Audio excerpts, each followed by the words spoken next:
Hello there, you're welcome to Newspaper Review on Niger Live Television, reaching you from Bielsa's capital city, Yanagwa. My name is Barbie Mkparu.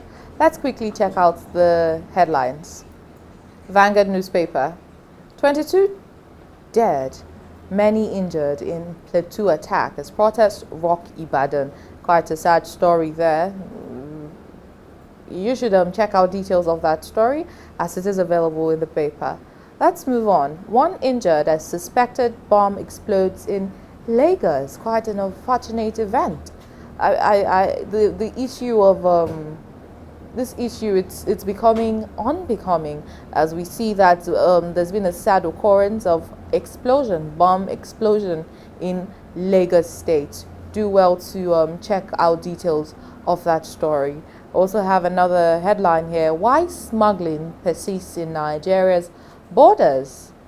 Smuggling of harmful substances. We talk about the arms and ammunitions, drugs, and a whole lot. So do well to check out details as they are available in the paper. Let's move on to the Punch newspaper, shall we? In regards to state police, governors demand greater powers. We had reported earlier that due to the repeated issue of insecurity, banditry, terrorism, kidnapping, the abduction, and a whole lot, that governors across Nigeria have now clamored that state policing be established, which the IGP, Inspector General of Police, Olatunji Disu, had written to the Senate. So the state governors have come again to make demand for greater powers, which is the state policing. So do well to keep yourself informed as you check out details of that story. Let's move on to some other headline still on the Punch newspaper. Medical trip: Okowa seek passport release amid EFCC probe. Recall that the former Delta State governor Ifeanyi Okowa has been probed by the Economic Financial Crimes Commission, EFCC. So there's now reporting that he needs to go for a medical trip. So Okowa seek passport release amid EFCC probe. Check out details of that story as available in the paper. Let's move on to the Guardian newspaper. We're just going to pick a headline there and you check out the details. Spike in bus fares, rents force Nigerians to live in cars and offices as well as shops. This is not funny. It's the reality of the average Nigerian waking up every day, hustling, ensuring to make ends meet and provide the basic amenities, basic requirements for themselves. We talk food, clothing, and now shelter is almost difficult as spike in bus fare. I mean, the transportation, even to pay transportation to your place of work, to where you earn your money, it's increasing as the days go by. And the rents also, we call that citizens have also complained about the increment in prices of houses, apartments. If you want to rent an apartment, where even in universities, students are having to rent a self-contained apartment for over 500k and thereabouts, which is quite outrageous because this is a house that was built in like 2005. Why are you increasing it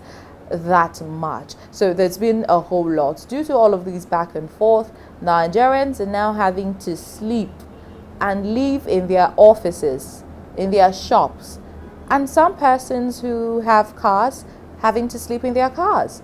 So do well to read through details of that story as it is available in the paper. Let's move on to another newspaper, the Leadership newspaper. Federal government mulls tightening cashless policy to curb kidnappings. Okay, that's a move from the FG to see how they can tighten cashless policy to curb issue of kidnapping. Let's hope that that strategy being employed by the FG would work in curbing, or if possible totally wipe away the issue of kidnappings and abduction. So details of the story are in the paper. Another headline still on the leadership paper: petrol prices stay high nationwide despite crude oil falling near pre-conflict levels. Yeah, that's quite an issue of which, like I mentioned, the transport fare for average Nigerians to pay to head to their place of work is now on the high as petrol prices have increased. They've continued to stay high nationwide. I mean, across Nigeria, the northeast, west, and southern part of Nigeria, this issue of high cost of petrol is everywhere. So yeah, this is happening despite the crude oil falling near pre-conflict levels. There's been the talks between the U.S. and Iran government to see how they can open up the Strait of Hormuz fully. So hopefully that'll be able to reduce the cost of petrol. But sadly, that's not the case in our country. Do well to read through details of that story to get more in depth on what the headline is about. Let's move on to the Nation newspaper. Presidency hits Obi for asking Tinubu to resign. All right, yes, that's Peter Obi, former governor of Anambra State and the presidential candidate, flag bearer for the 2027 general elections under the Nigeria Democratic Congress (NDC).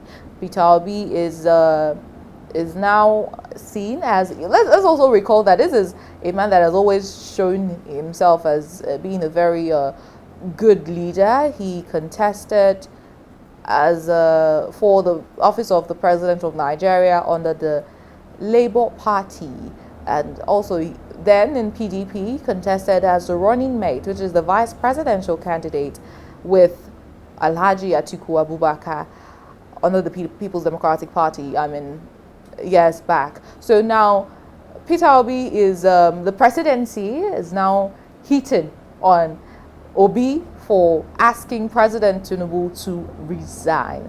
It's a whole lot of electoral political drama going on. But do we really blame the aspirant? You should check out details of that story as it is available in the paper. Let's move on to some other interesting headlines. Daily Sun newspaper. Lassa fever deaths rise to 214 as fatality rate reaches 25.0%, says NCDC. That's quite pathetic. Lassa fever is it's a virus that have surfaced in Nigeria before. We're seeing it's coming up, it's resurfacing. Lassa fever, it's gotten from infected rodents, all right, rats particularly. So sadly, over 214 Nigerians have died as a result of Lassa fever. And according to NCDC, the fatality rate reaches 25.0%. Do well to read through details of that story as it is available in the paper. All right, let's move on to the Daily Trust newspaper. Kaduna mob killing, last moments of slan female teacher. I really do not like this issue of angry mobs attacking suspects and carrying out jungle justice and all of that. I mean, we're a civilized society. Let's agree that we are a civilized society. Every now and then, people are writing jam and entering the higher institution. Every now and then, children are dressing up and going to school. So Nigeria we are very much civilized state as it stands, because most persons in Nigeria are educated. You should know that when you see a suspect, the best thing to do is to hand them over to the appropriate authorities, the police, and from then they go to a court. If the judge gives his verdict that the person is either innocent or guilty, the law will take its course. Not some angry mobs always trying to act like they are in the situation to cast the first stone. So these issues of angry mob and jungle justice must be stopped. I honestly don't think it's a very nice thing to do. No matter how angry you are, the person is a suspect until proven guilty. Let's move on to some other stories. So, but for details, ensure you do check out details of that story. So, the New Telegraph. In regards to insecurity, negotiation corridor with terrorists has closed.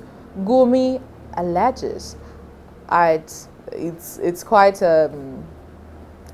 we can't really be in the situation to judge. All right, let's allow every person to do their job and stuff like that. But personally, when we hear that we're having to negotiate with terrorists, we're trying to get on same page. It sounds somehow, but then let's say it's the best way to ensure that we can get those persons in captivity, out of captivity, of course. So, but for details, do well to check out details of that story in the paper. Read through. Cooking gas crisis. Federal government orders crackdown on LPG hoarders. I'd read through details of that story. And we conclude with the Daily Independent newspaper. Let's just take a headline on the Daily Independent and call it a day. Households, businesses lament power costs amid blackouts. This issue of power outage, this blackout thingy, it's really discouraging because it affects households, businesses, and it should be a thing of the past. We still hope for a day when this issue of blackouts will be a thing of the past, because I mean, Nigeria, we're forward enough to have 24 hours power supply nationwide. I know there are some parts of Nigeria that have if not 24/7, they have a reasonable light that gets to them. But there are also parts in Nigeria where some persons haven't seen light for 5 years, and I'm not even I kid you not, that's a fact, sadly. So, but to check out details of these stories, also pleading to our leaders to ensure that power outage be a thing of the past. All right, that concludes newspaper review for today. My name is Barbie Mkparu. Thank you for watching.